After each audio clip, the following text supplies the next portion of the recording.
from Matthew 7, chapter 7, verse 7 through 12. Ask, and it will be given to you. Seek, and you will find. Knock, and the door will be open to you. Isn't that encouraging? Isn't that a great, encouraging verse? Because don't we ask God all the time for things that's called prayer? He says, for everyone who asks receives. He who seeks finds. And to him who knocks, the door will be open. Once again, very encouraging. So which of you, if his son asks for bread, will give him a stone? Or if he asks for a fish, will give him a snake? If you then, though you are evil, know how to give good gifts to your children, how much more will your Father in heaven give good gifts to those who ask him? Isn't that encouraging? We're actually not going to talk about that. We're not going to talk about that. Because you know, at the very next, after that very, very encouraging verse, the next verse is, because when we ask God, we really like it when he gives us what we ask for, right? Right? So the next verse after that, he says, so in everything, do to others what you would have them do to you. For this sums up the law and the prophets. So in everything, do to others what you would have them do to you. For this sums up the law and the prophets. Now, we know that. What do we know that as? Do unto others as you would have them do unto you. The golden rule, right? It's interesting that Jesus mentions this right after he was giving us so many encouraging things about prayer, about how he cares for us, and how he gives us what's good for us, right? So therefore, do to others as you would have them do for you, right? It seems kind of makes sense when you're talking about asking God for things. And he says, well, okay, then I want you to do to others as you would want them to do to you. Now, from Luke 6, and I'll give you a clue. He gives the golden rule again at the end of this verse. But listen to what the lead-in to the golden rule is on this chapter. This is from Luke chapter 6, verse 27 to 31. And it is at the end of the Sermon on the Mount. Probably the most radical message ever given is the Sermon on the Mount. I'll read it and listen to me because when we look at do unto others as you would have them do unto you, when God has been saying, ask, I'll give it to you. You know, you need something, I'm your Father. I wouldn't give you anything bad. I will give it to you. So you're going to say, well, sure. I'm way in on this do unto others because, wow, you're really doing good for me. Because we ask God all the time, right? So we can put ourselves in that position.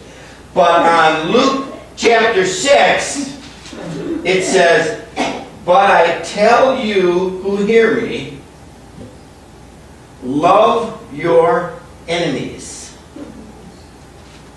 Right off the bat. Is that an easy thing or a hard thing? That's the hardest thing. That's the hardest thing ever. Think of somebody that you don't like. And what does Jesus say? Love that person. Alright? Then it says, do good for those who hate you. Hard? Very hard. I can honestly say I'm not at the point in my life where I can do what God is telling us to do here. On that first verse, when he says, knock, and the door will be open, ask and you will receive. Oh yeah, I'll knock. I'll ask all the time. But love your enemies. Do good for those who hate you. Bless those who curse you. Pray for those who mistreat you. And don't pray for them to die, but pray for something good for them. If someone strikes you on the cheek, turn to him the other one also. Are any of these easy? None of these are easy. These are the hardest things. That's what makes the Sermon on the Mount so significant. God is telling us to do things that we don't want to do. We don't want to do this. If someone takes your cloak, here's a good one. If someone takes your cloak, or I'll say takes your coat, do not stop him from taking your sweater either. Give to everyone who asks you, and if anyone takes what belongs to you, do not demand it back. Everything that I've read there is against our nature. Everything is against our nature. And then it says, follows that with, do to others as you would have them do to you. You know, it's interesting. After I had prepared this message, I sat down and watched an episode of Blue Bloods. I don't know if anybody watches that. It's a great movie. It's a great family. You know, there's an Irish Catholic family in New York, and he's chief of police, and his kids are, one's a district attorney, two of them are cops, and they pray most every episode at their family dinner, at the family Sunday dinner. Anyways, in this episode, after I prepared this message, there was a subplot in the episode where the chief of police had to deal with somebody who he hated. And he went to the bishop in the area and asked for guidance. And he didn't say exactly these words, love your enemy. But he implied that what he said. And once again, this is just an episode. But at the end of it, when this chief of police came into contact with this guy who he did not like, he lived out this verse. He lived out the verse that I was reading today. He treated that person with respect, even though he did not like that person. And I'm waiting to see him. That was the last episode I saw. But it works. You know, treating people with respect who are your enemies works. But you know what? That's not the message for today. That was just a free one. That's just lining it up. We're talking about today the golden rule. Do unto others as you would have them do unto you.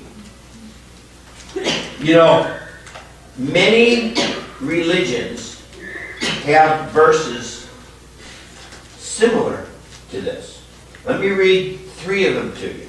See if you can find the difference. From Confucianism, that's a Japanese or religion. It says, do not do to others what you do not want them to do to you. Sound like the same thing? Do unto others as you would have them do to you. Do not do something that you don't want them to do to you. Buddhism has a similar one that says, hurt not others in ways that you yourself would find hurtful. Don't hurt them. That's kind of like Confucianism. Don't kill somebody unless you want them to kill you. All right? Buddhism, don't hurt people if you want them to hurt you. And then there was a story of a Jewish rabbi, this was before the time of Christ, And he was a very influential rabbi. And the story goes that a Gentile, potential Gentile convert, came to this rabbi and wanted the entire Jewish law taught to him, the potential convert, with the rabbi standing on one leg. What would be the significance of that? Got something to say? Say it fast. And Hillel says, his line was, whatever is hateful to you, do not do unto others. This is the entire Torah, and the rest is just all commentary. Now, if you would ask me to stand on my leg, first off, I'm going to hold on to them. I don't want to fall down in the middle of my message. If you would ask me in the shortest description of what Christianity is, it is 4 words: love God and love others. Love God. I'm the Lord your God. I have no other gods before me. Love your neighbor as yourself. Love God and love others. See, the difference between Christ's command to do unto others as you would have them do unto you, that is a positive statement. Do something. If you're on the south side of Chicago, we'd say, get off your dead butt and do something. Right? These other verses were, don't do something. If these other, the other religions that we saw, if you were laying down, if you had fallen down out in the hall, and I walked by and said, I'm not going to kick you. You know why? Because I don't want you to kick me if I fall down. It said, don't harm people. The golden rule isn't don't harm people. It's do something for people. Do unto others as you would have them do unto you. Right? I would certainly hope if I was falling down on that floor, the guy says, I'm not going to kick you today. Praise God. Then maybe I'll curse you and see if you're going to bless me anyway. No, Christianity is positive action. We are called, for instance, we are called to spread the gospel. We are called to spread the gospel around the world. That is not sitting down and waiting for someone to come to us necessarily. It may be, and God may direct things like that. But we are supposed to be active in sharing our faith with others. Is that a good deed? That's as good of a thing as we could possibly do for anybody, is to share our faith with them. See, Jesus changed everything, because when we are called to positive action to make a difference in people's lives. Yes? The parable of the Good Samaritan. Good, exactly. That's a great example. That is a great example when you talk about the parable of the Good Samaritan. You remember, this was a parable. But it was the point Jesus was making, that those Samaritans, those people who you hated, Jews would not even walk through Samaria. They'd walk around it when they were going places. That's how much they disliked the Samaritans. Jesus, who's your neighbor? You see that person you don't like? That's your neighbor. That's Samaritan. When we go to, once again, I'll share this verse time and time and time again, Ephesians 2, verse 8 and 9, it says, for it is by grace we have been saved through faith, And this is not from yourselves, it is the gift of God, not by works, so that no man can boast. That's part one. What's part two? For we are God's handiwork, made by God's hand, created in Christ Jesus to do what? Good works. We are created to do good works. And how long have those good works been planned for us to do?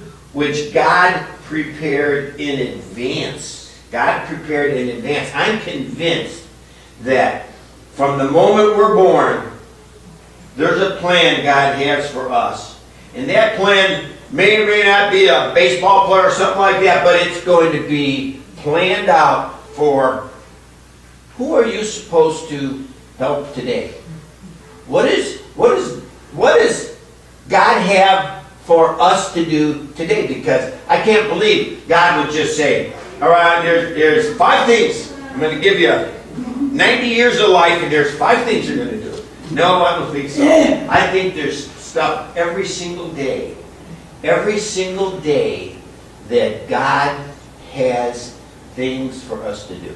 Even before you said when we're born, in Psalm 139, it talks about even when you're still in the womb. That's right. Or before. Yeah. So there's a lot on our plate to get done. And what I want to do today is encourage you to look every day. What does God have for me to do today? Who am I supposed to talk to? You know, you have a lot of opportunity right here in Asbury. You don't have to leave. You don't have to leave. You don't have to travel to Ethiopia like my daughter is doing to become missionaries. There's a mission field right out here. There are people that, you know what, just, you know yourself how beneficial it is when you get a kind word spoken to you. Speak it to other people. Speak it to other people. And I'll tell you something. If there's something in here that you don't particularly get along with, and there always is. Oh, don't raise your hand. I would say, single that person out to say something nice or do something nice for that person. Because you don't know how that person got to the point in their life where they are. They may be hurting. They may, they may just have had terrible things happen to them, and it's killing them. And if we can share something with them, it will make a difference in their lives.